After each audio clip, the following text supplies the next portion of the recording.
हुए। अतः उन दोनों के नामानुसार उसमें महावीर खंड और धात्की खंड नामक 2 वर्ष हैं।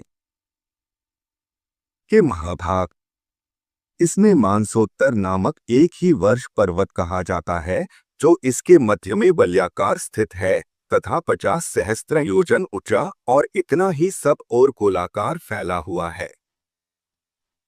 यह पर्वत पुष्करद्वीप रूप गोले को मानो बीच में से विभक्त कर रहा है, और इससे विभक्त होने से उसमें 2 वर्ष हो गए हैं। उनमें से प्रत्येक वर्ष और वह पर्वत वलयाकार ही है। वहां के मनुष्य रोग, शोक और रागद्वेषादि से रहित हुए 10 सहस्र वर्ष तक जीवित रहते हैं।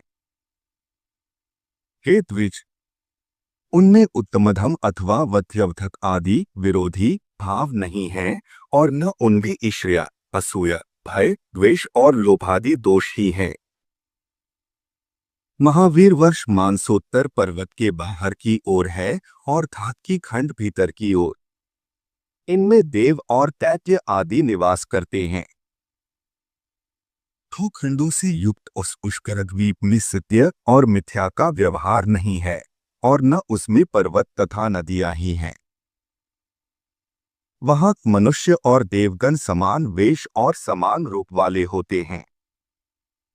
हे मैत्रेय, वर्णाश्रमाचार से हीन, काम्य कर्मों से रहित तथा वेदत्रयी, ऋषि, तदनीति और शुश्रूषा आदि से शून्य वे दोनों वर्ष तो मानो अत्युत्तम भौम पृथ्वी के स्वर्ग हैं।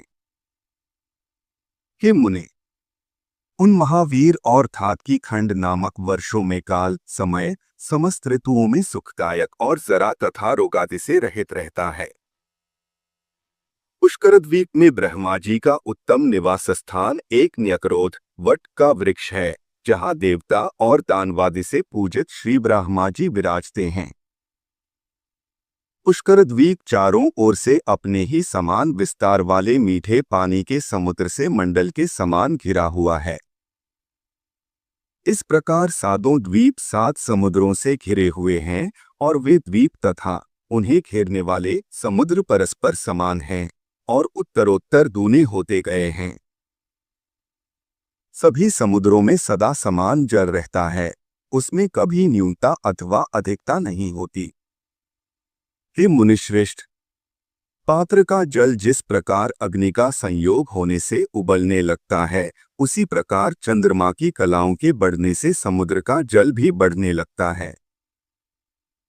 शुक्ल और कृष्ण पक्षों में चंद्रमा के बुते और अस्त से न्यूनाधिक न होते हुए ही जल घटता